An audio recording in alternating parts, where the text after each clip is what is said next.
for those of you that are stuck out there, just own your unwillingness to accept the situation as it is. I refuse to accept this. I am not going to let myself accept this. I'm going to continue to push this out of my consciousness, or I won't believe that this is true.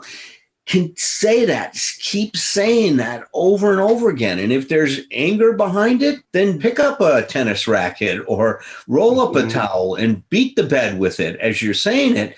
Because the one thing that I've seen that creates change is as soon as you own that you don't want to. It starts right here, deep in your heart. Start right here. Oh, that's where it starts. Your heart, it's always and only starting right here. Tom Rutledge and Dr. Alan Berger bring over 90 years of clinical experience to this important podcast, and they offer you a guarantee. You will gain something of personal value from each episode. And now, what matters most. It starts right here.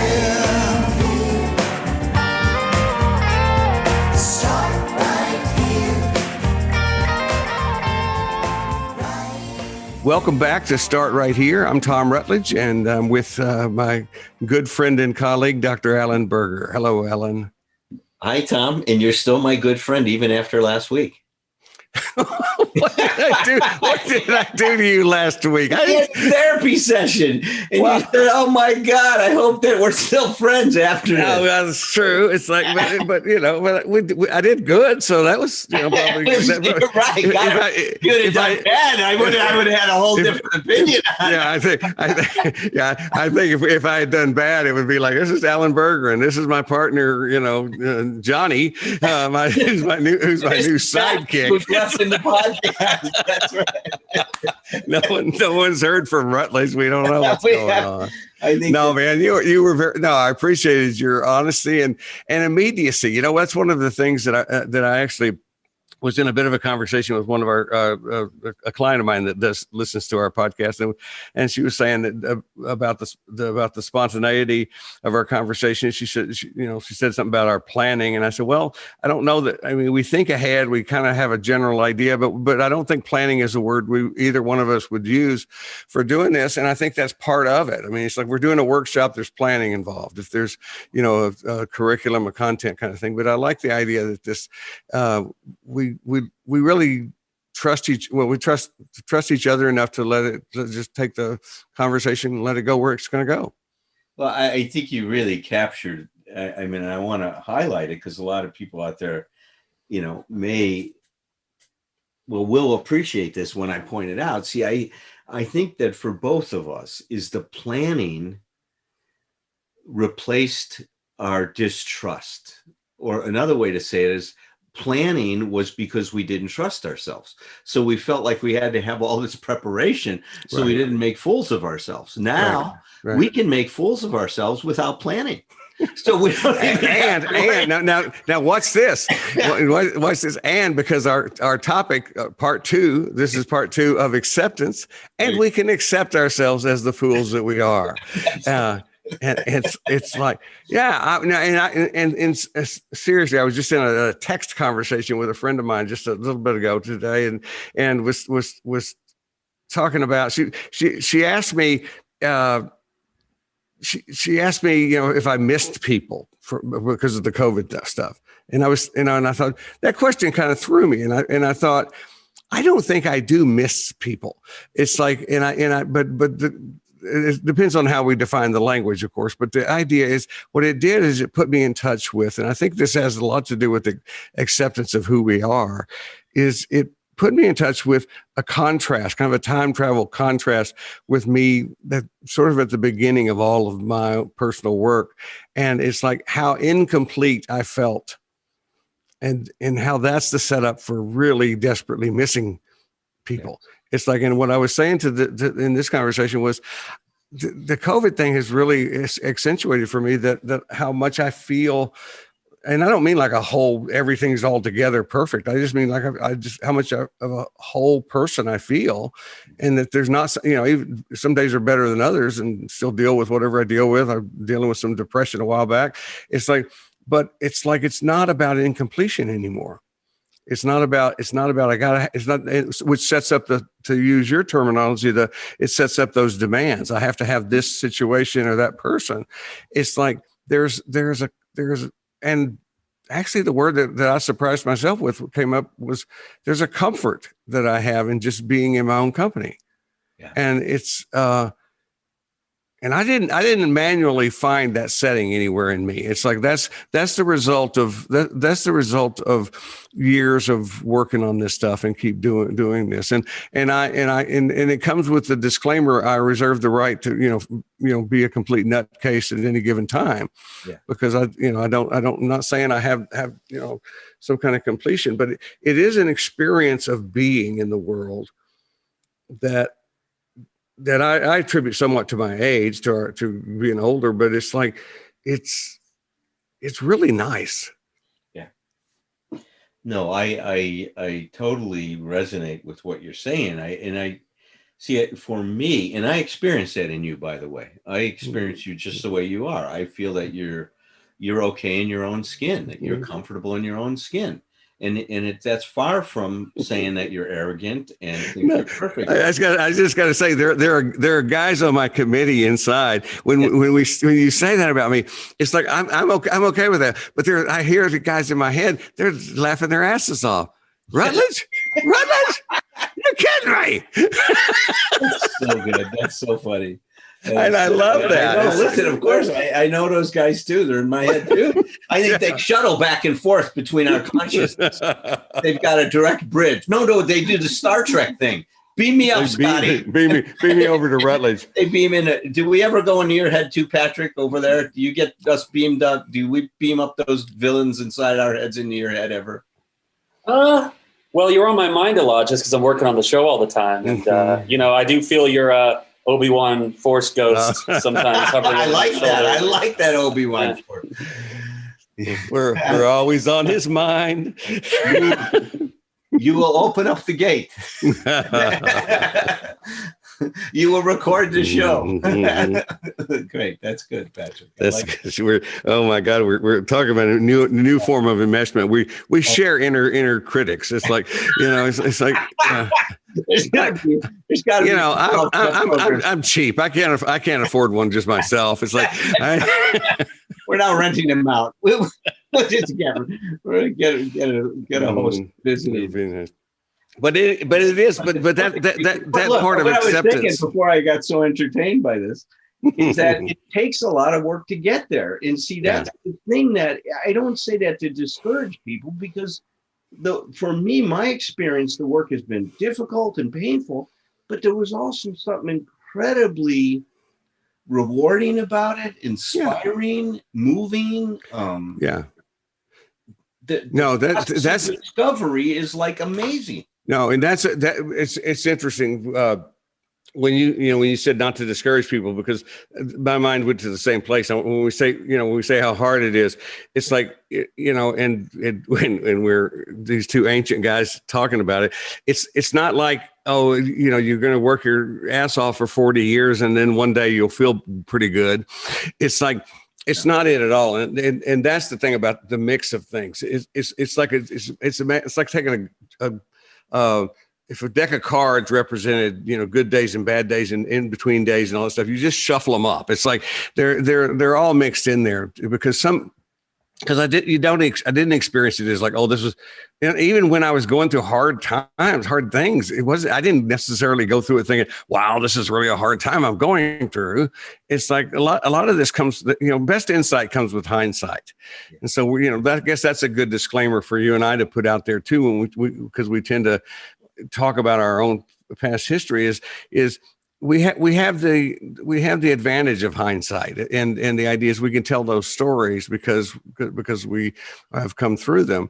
And but the idea is, I promise you, there's been fun all along the way. in this process for me, because now I know, I think it's because I'm pretty good at finding the fun where there's fun to be had. And it's like, and I don't mean just everything just lighthearted and nothing serious, but I'm talking about just finding joy in what you're doing. And it's like, no, at some of my most screwed upness, I've had a nice time. So it's not. And I'm glad you're saying it that way, because there is a, what is it?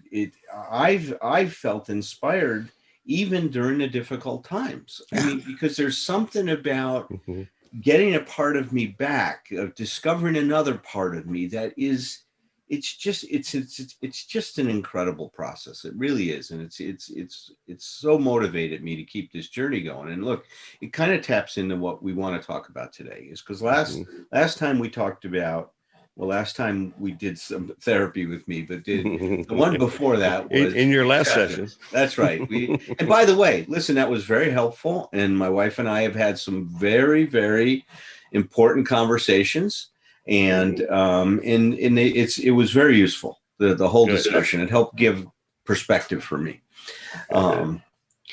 So what we talked about 2 weeks ago then is acceptance. And what we wanted to follow up on acceptance with is dealing with our resistance to acceptance. Right. What makes it hard to accept things, especially when things aren't the way that we think they're supposed to be, aren't what should be happening, all of that other stuff that goes on. And I just think it would be important, because acceptance is such an important part of learning how to increase your capacity to cope with life on life's terms. Acceptance becomes a critical factor in that whole thing. Well, acceptance to me is about energy efficiency. It's like, acceptance means I'm not spending energy, to the degree I'm accepting something, I'm not spending energy trying to change the things I cannot change. I mean, and when you say the resistance to acceptance, my experience with that is that the first one to be addressed is almost always, don't mistake acceptance for agreement. A lot of times people think when you say accept this, that they're supposed to be liking it. And what I point out is like, no, I mean, nobody has to really work hard to accept something they like. I don't think it's like, here's $100, Tom. You think you can, think you can accept the fact that you have that now? It's like, well, yeah, I think I can get my head around it. It's what we accept are the things that we cannot change, and they may not be horrible things. They may be something as big, like we talk about when we talk about our addiction or any of our inner culprits we were talking about before, like I accept that I accept that I have the illness of depression as well as alcoholism, and I'm treated for that both with therapy and with medication. Those are acceptance, but then nobody's asking me the question if I like it. It's like, no, acceptance just means, no, it's just, I'm not going to keep trying to change something and waste the energy. And that's why I say it's energy efficiency. The more I put my energy into the things I really can do something about, the more energy I have. So I'm thinking about the things that I've had most trouble accepting in my life as a way of maybe backing into this conversation or walking into this conversation. Diving head first. Diving into it. Let's talk about that. Yeah. So the first thing that came up in my mind was when my father died back in 1963.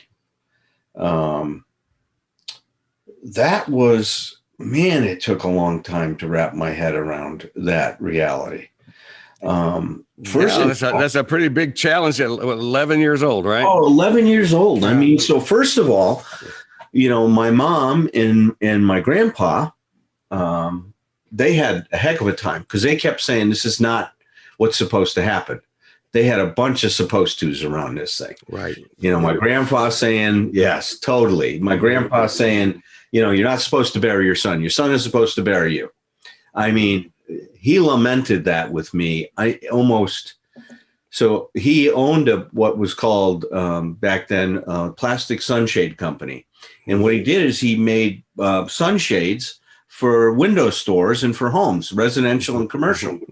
And so down in Michigan Avenue, those big, windows they have in front of the stores with all the displays and stuff.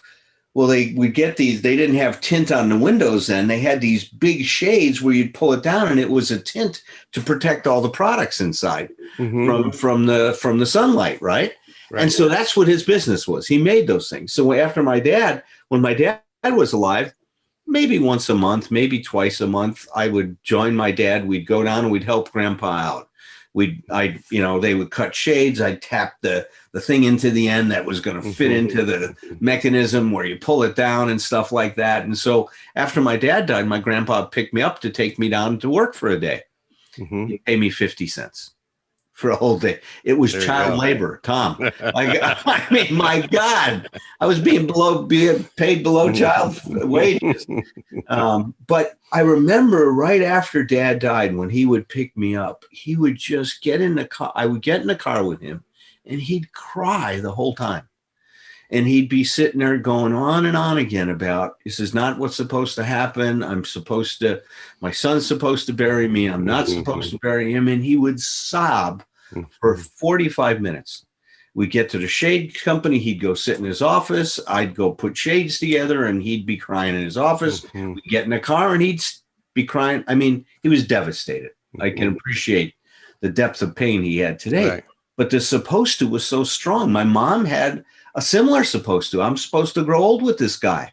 Right. And my dad. Well, they're giving voice to denial. It's like now it's a natural part of it. We understand that. I mean, that denial's not. I'm not saying they shouldn't have done that, but that's the part. That's what's speaking there. They're possessed by that denial, and that's you're right. The let go there is to say, even though this is not the way it's supposed to be, it is that way. That's right. And see, what you're bringing up is that maybe instead of thinking this is resistance to acceptance, we're talking about a process to get to acceptance. Right. Well, I think that's you see what I mean. When you said that, it clicked in my brain and said, "My God, I've been looking at is there resistance to it, which is okay. We can think of denial as that way, right. But we can also think of it as that's the first response in order to protect ourselves."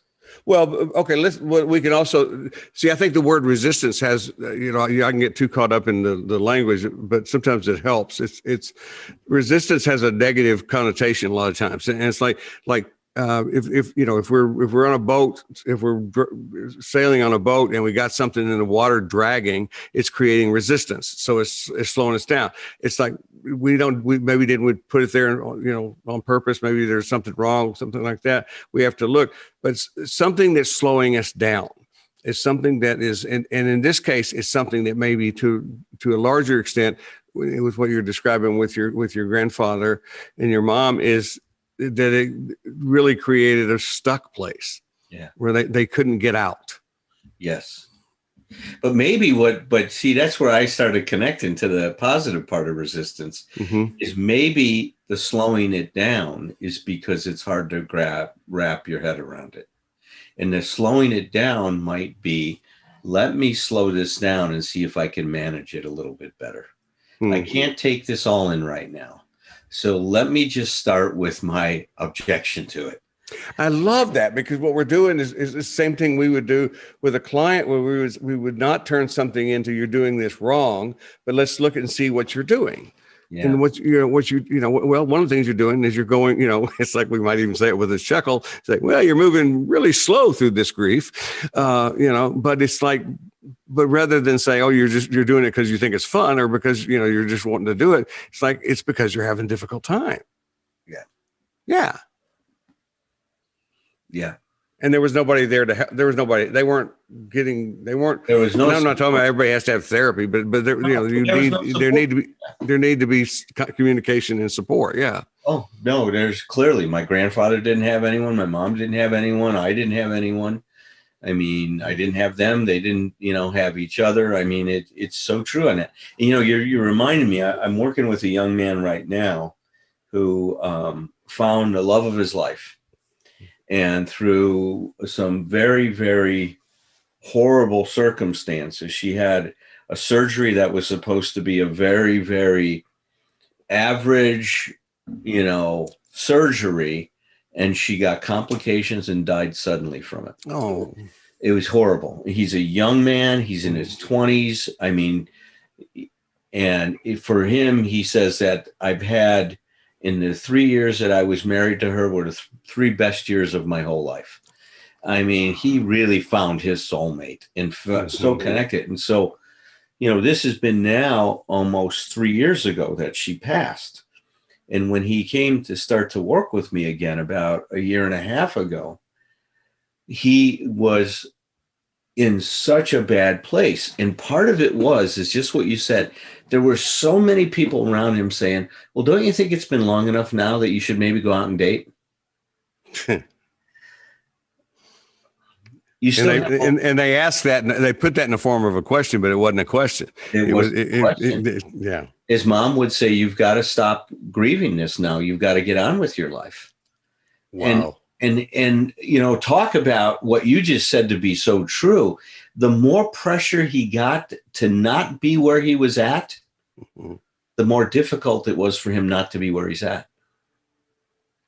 Right. Well, first of all, now this is a bit of subjective take on my part, but what I would say is if I'm in that person's place, I'm going, you're asking me to give up my connection to the person I love the most. That's exactly what I said to him. I got it because I had a session with his parents and with him, and he was talking about his pain. And then they were coming in with this. And I said, you're asking him to dishonor his relationship with her. This is his connection to her. And now you're asking him to give that up. He's already lost her. And you want him to lose that? Right. I go, doesn't mean there's a problem. This is just his love for her. This is a natural expression of his pain about losing her. It's exactly what happened in that session. And I'll tell you, that was the beginning. Because from that point on, anytime his parents pressured him, you know what he could say? He could say, I don't have time to help you deal with your pain about this. I'm still trying to deal with mine. Wow. It's one of my little nutshells says grief is the hardest part of love. It's like, and the idea being that it took me quite a while to figure that one out, that the idea that it's not grief. I used to think grief was some kind of price we pay for loving. It's like, well, this is the horrible downside of it all. If you're going to love, then you're going to have to do this. But then I realized what we're talking about here is, no, grief is not this. It is a part of love. Whether, I mean, in that 20-something-year-old guy, found something, had it, and then gone. Yep. I just reminded of this poem. I don't think I know all of it, but I know the essence of it. It goes, loving hurts. Good loving hurts a lot. Mm-hmm. Do not be afraid of this kind of pain, for who's ever not killed in love is dead meat. I love that. Yeah. Don't be. It's like I don't. Well, and when we say don't die a different death if we don't feel that, what do we do? Well, we lose our humanity. We lose our connection. We lose our ability to love again. Right. And we're in the poem that says, do not be afraid of this, since I'm a big believer in the fear stuff of, well, we don't get to choose when we feel fear, but it's speaking of acceptance. It's like, this is, let this in. Yeah. Let that pain in. It's like, that is not, and a lot of times, and in a way, go back to your grandfather and your mom. What are they trying to do? They're trying to keep it out. Please don't come in here. Please don't be real. Please, this is not right. This is not the way it's supposed to be. I made a wrong turn somewhere. I'm in some parallel universe where I don't belong. Please make this stop. Yeah. And and the bad news is, this is the road you're on. Yeah, that's right. So look at it back to some of this stuff. So some of the times if I'm working with someone and they're struggling with this, I'll talk about it like we're talking about it. But if somebody is really stuck, like, you were mentioning my grandpa and my mom, then I have them just own the stuckness. Yeah. I refuse to accept this. I have them make that declaration out loud. Sometimes I'll roll up a towel and they're going to hit a chair as they do that. I mean, I and this is very important. And for those of you that are stuck out there, just own your unwillingness to accept the situation as it is. I refuse to accept this. I am not going to let myself accept this. I'm going to continue to push this out of my consciousness, or I won't believe that this is true. Can say that, keep saying that over and over again. And if there's anger behind it, then do what, pick up a tennis racket or roll up a towel and beat the bed with it as you're saying it. Because the one thing that I've seen that creates change is as soon as you own that you don't want to. Absolutely. It's in our Thursday night group. I sent you the little snapshot of the page out of my book, Simple Truth, called The Guarantee. Practice every day accepting exactly who you are, and the guarantee is you will never stop changing. It's right. Like, again, it's energy efficiency. See, the idea is I love that, whether somebody needs to hit the towel on the chair or roll up into the fetal position and sob for however long they need to sob while they're saying, I refuse, to fit into the bigger picture of what yours and my work is about is we promise you this. That part is strong and powerful. And if it's in the lead right now, then it's there, but it's not all that you are. And because what you remind me of is the moment we, rather than stop pushing against what somebody is saying, that we just say, okay, well, let's just say it. Guess who speaks next in our own consciousness? Somebody who has another idea. It may be somebody who disagrees, but at least it's another idea. Yes. So it might even be a question. Okay, I can't accept this. I can't accept this. I can't accept this. What am I going to do then? Now there's a question we can work with. Yeah. That's right. Right on. Yeah. It's hard work. It's really hard. It's hard work. And look, it requires a willingness and a commitment to enduring some pain. And the idea behind it is that if you do that, it will add greater meaning to your life. I mean, that's the bottom line. And if I like that poem said, who's ever not killed in love is dead meat. I mean, I just love that line because it's so true. My alternative is to desensitize myself. My alternative is to not want and not need. See, that's the dead meat part. So because even if you say desensitize, I think deaden myself, deaden me, but it's like numb myself, deaden myself, which that's right. You and I both know how to do that, and we have done that in the past. And it's like two things. It's temporary, and the other thing is whatever it is we're hiding from is going to be waiting for us when we come out. Yes. It's not going away. And, I think the thing I'm thinking about as we're talking about this too is, and it doesn't, I'm biased because I've been in lots of therapy in my life and I do this for a living, but so I tend to think in terms of therapy, but it doesn't have to be that. But I think one of the things we're talking about, if we're speaking to anyone who might be listening, who identifies in the present tense with some of this stuff is to go, here's a really important thing to accept. It's like, none of us can do this by ourselves. So we're going to need fresh eyes on this. It's like, if people listen to this and haven't listened to our last podcast, it's like, go back and listen to the conversation you and I had, and that came out of the session that came out of the podcast pretty spontaneously. That's a perfect example because it's like I don't know how to do this shit better than you do. We both are pretty good at this work, but it's like we can't do it for ourselves. We have to have somebody else to look and say, I always say it's the glasses on your head. It's like I can't find my glasses. I can't find my glasses. Well, I know where they are, because I'm looking straight at them, and it is easier to see from the outside. So if you're hurting and you're struggling, this is a big one for me, for acceptance. Don't think that you have to figure it all out so that you can explain it all to somebody so that they can help you. I mean, this takes a tremendous amount of courage and vulnerability.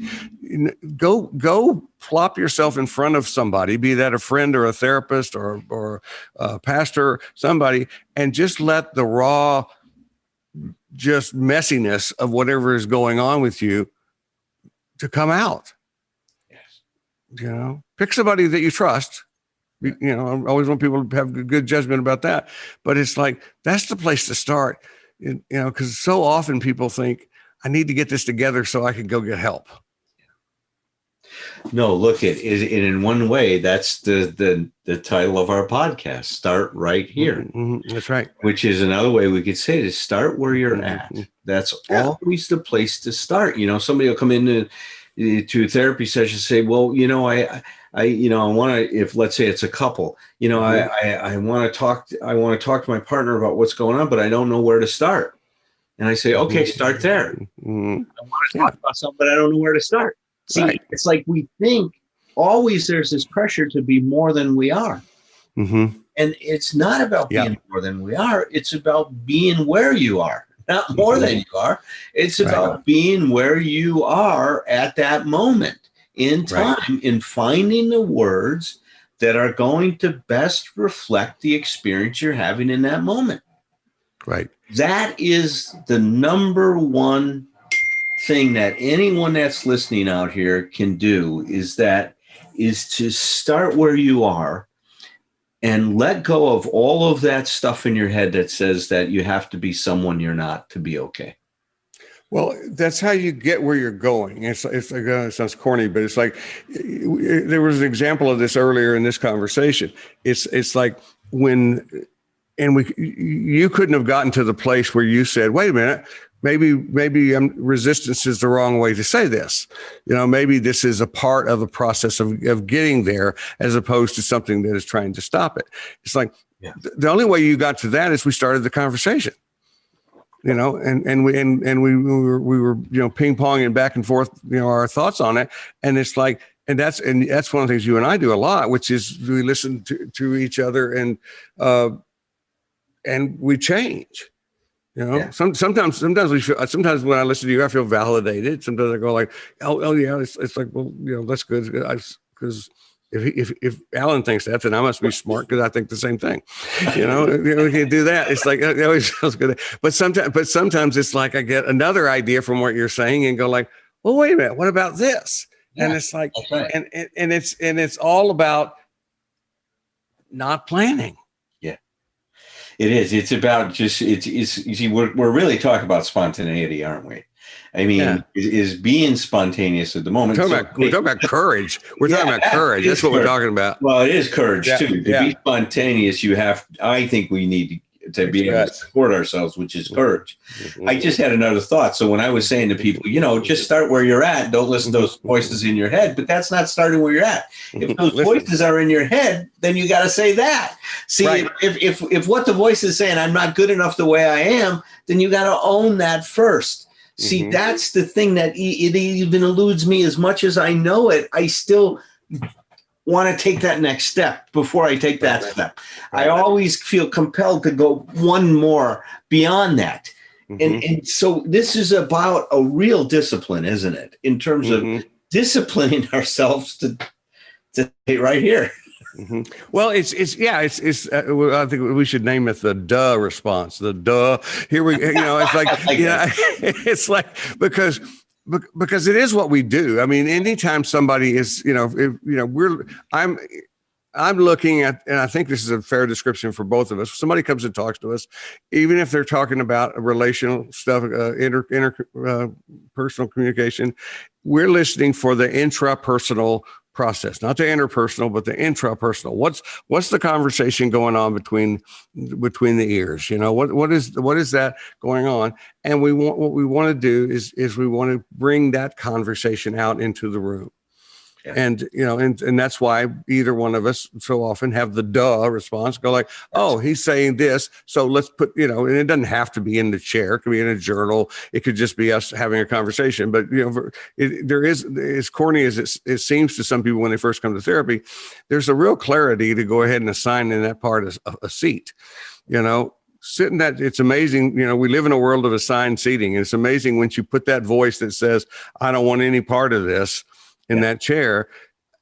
You could be talking about that sentiment. You can be talking about that voice, that feeling 6 weeks from now. And without even knowing it, unconsciously, you're both referring to that chair, because that's where that chair is. And it's like when we bring those out, that's I tell people what we're doing in the therapy room a lot of times is we're building this model, this sort of 3D model of your own consciousness. And so it's like group therapy, but it's just you, but it's so helpful because then we go like, first of all, like we talked about in the early parts of our podcast. This is kind of where we started to define who we really are. Then what we need to do is we need to first begin with sorting through who we are not. All those bully voices, those critical, condemning voices, those addictions, all this other stuff, those coping mechanisms, all of that stuff. So we do all that. And what we move to is a place where we're going like, wow, this is a fascinating thing. I am a lot of people in here, and that's not insanity. That's sanity. That's to me, it's like the myth of singularity is what creates insanity. I'm supposed to be one guy. It's like, no, the pressure that comes with thinking you're supposed to think one way and feel one way, that's dangerous. And it's probably good for our business because I think it probably drives people to see us. But then we hopefully can bring the good news is, and by the way, it's not, and I want to make clear to anybody listening to this too. We're not talking about a psychotic experience of hearing voices. We're talking, but most people we're talking to say, do you ever have a voice that says this or a voice that says that? We know what we're talking about. It's like, it's not an audible voice. It's, or it's a message or whatever, but talking to ourselves, you refer to what I say about this a lot, is that talking to ourselves is how we think. We ask ourselves, actually, Tony Robbins talks quite a lot about this. We ask ourselves questions and we answer, and if we ask better questions, then we get better answers. If I ask myself the question, which my critic would say, the rhetorical question, why am I such a damn idiot? Okay, well, first of all, that's not really a question; it's an insult. But it's like, but it's more of a statement than a question. If I were really answering it, but I would say we could change the question just a little bit, and we talk about energy and being propelled forward. What if I, instead of saying, oh no, I want to rescue people like that, and go like, no, you're not an idiot, and that kind of. How about if I said instead, what could I do today to be just a little bit less of an idiot? Okay. Now, if I ask that question genuinely, I'm going to come up with something that's going to, and it basically, I'm not even challenging the assumption of my idiocy at all. If I'm working with somebody, what I know they don't know is they're going to discover that they're not. Right. But let's not shock them. It's like, let's not ask them to well, they wouldn't be able to accept that. I wouldn't have been able to accept that. When somebody would come in with me when I was first getting into this stuff and tell me you're a wonderful, loving child of God and you should just accept yourself and all this, it was like, they just lost credibility because they didn't know me. Not sure where all that came from. Well, where I go with it is, so if I was working with someone with that, there's so many different ways to go. And, that's the exciting thing about doing therapy. So one is to have the person shuttle between two different possibilities. One saying, you're such an idiot. Why are you still an idiot? Da, da, da, da. And then the other have the other person have them say it again, but become this part of you, the wiser part that says, how can I just be a little less of an idiot in terms of what I did? Then they could even try another thing on. How can I look at this as a mistake I've made and what can I learn from it instead of even having to label somebody as an idiot? Yeah. You see, there's all of these possibilities that somebody can start trying on in therapy. And that's to me, one of the amazing things about therapy, it's a safe emergency, meaning we can bring people to confronting these things that have caused them so much suffering and grief in their life, and create an atmosphere where they can try these things on and discover a new possibility. And you and I get to do that sometimes with some humor. And you know what I mean? We bring humor in to be able to create that containment and stuff like that. Send the message, look, we got this. We can handle this. We can face this. We can deal with this stuff. You know, there's nothing going on here that I can stay with you in your pain. I can stay with you in your darkness. I can stay with you in your insecurity and whatever it is that we need to do, because I have faith if we stay with it, something new will happen. Right. There will be another possibility. See, that's the kind of thing that I've seen so many times. And so if we go back to this acceptance thing that we're talking about, is like, well, how do you know if you really have accepted a situation? And, you know, what you said, Tom, I think is a clue to it, is we're no longer fighting. There's not a fight left in us. It's not that the situation needs to be anything other than it is. We just accept it as it is. And the way I think about it is when I'm out of acceptance, I'm in conflict with reality, right? We're not aligned, right? It's like I'm swimming against the current. As soon as acceptance happens, I become aligned with reality. So I'm misaligned with reality when I'm out of acceptance, and acceptance is getting an alignment to whatever it is that I'm struggling with and dealing with. This is so good, because this is where, and I hope people are not bored by tracking this stuff, because this becomes that fascination that we both have with our work. Is like, and this is about seeing ourselves as part of the process, not something on the outside, or what my wife says to her clients. I love this line. She says, "I'll work with you, but not on you," you know. And it's like, and so but it just occurred to me as I'm listen to you say, I'm watching your hand gestures. I'm going like, exactly. Go back to what we're talking about. Somebody comes in, be that about anything, or be even to your grandfather or your mother, and they are expressing their lack of acceptance of a reality.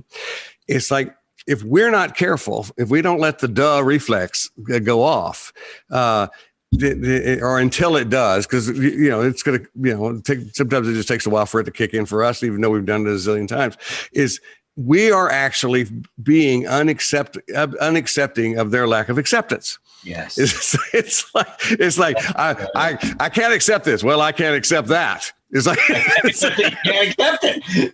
How many power struggles can we get going in the room at one time? You know, a little folia do going on there.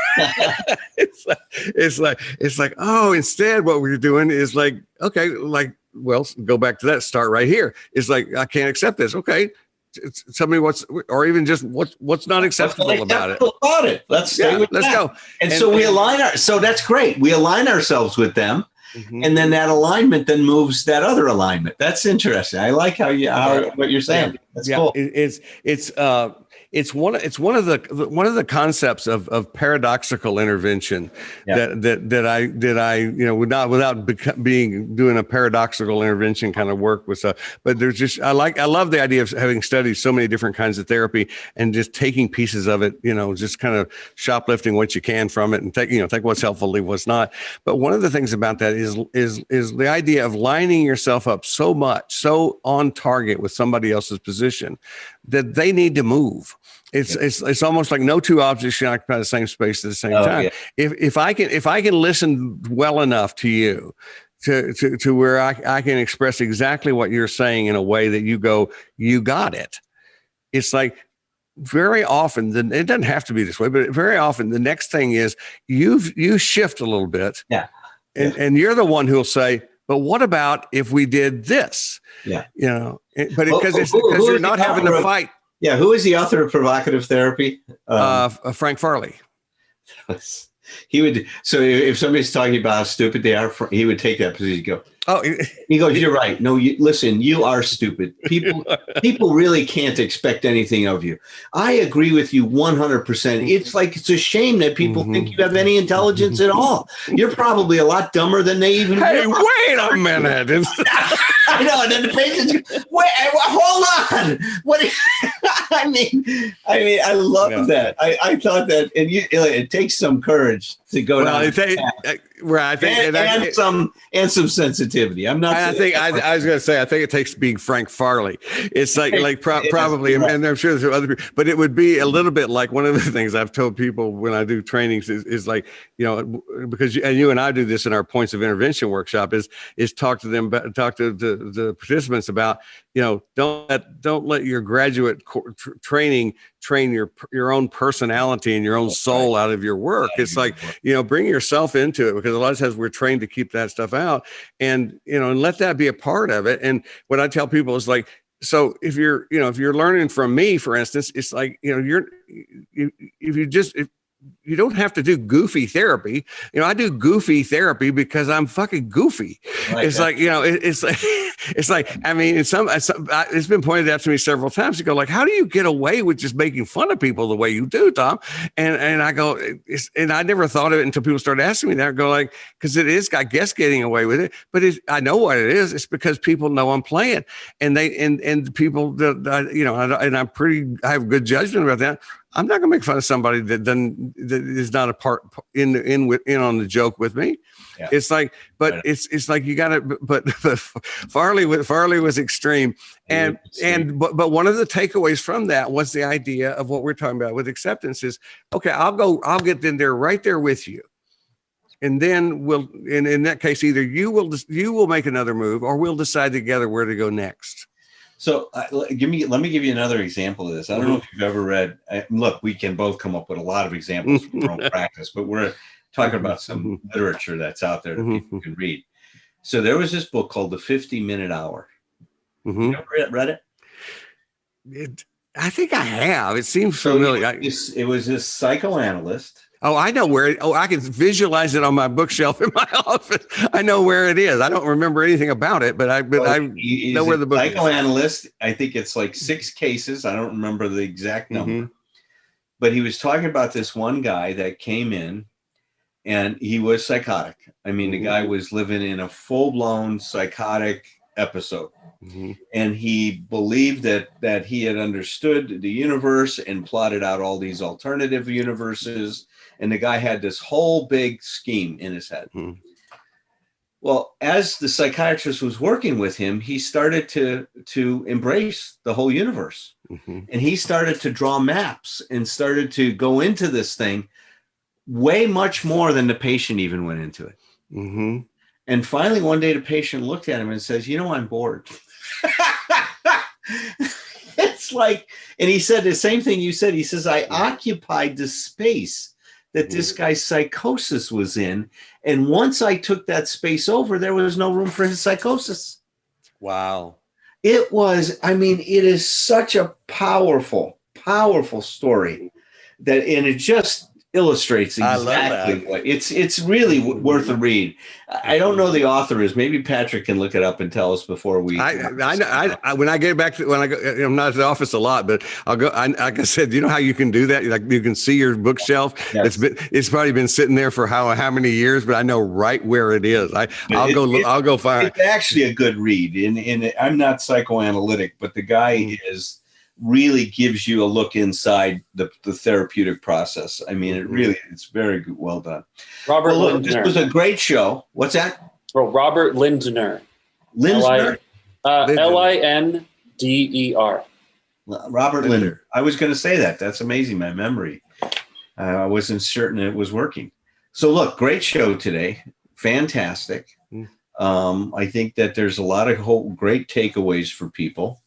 And look, Tom and I know how difficult some of this stuff can be, but we also know the gifts and the rewards about walking through this stuff. And we hope that we've helped you take that next step in some way. How can people learn about your work, Tom?